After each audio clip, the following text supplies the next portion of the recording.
Richard. Hello everyone. My name is Isabel. My name is Adeline. My name is Karina. Now I carry the extra Bobby boy.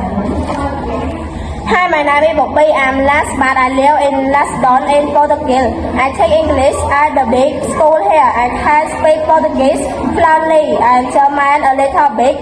I love it here most. Saturday I live in city and go to Sintra.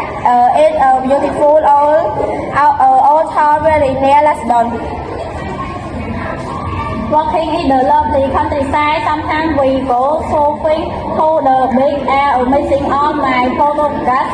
Friend can show really well, I can show very well, so sunbath, I love the big here. On Sunday night, we sometimes go to Fado restaurant.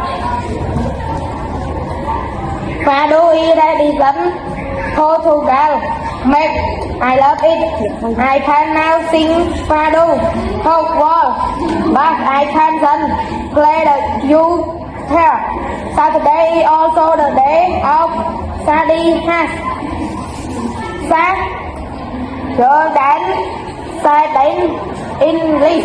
My friend job always talk is studying with potato. I can't cook at all, but I sometimes make it coffee on my friend. Coffee with king and Zima. But love it and so do. Thank you for listening.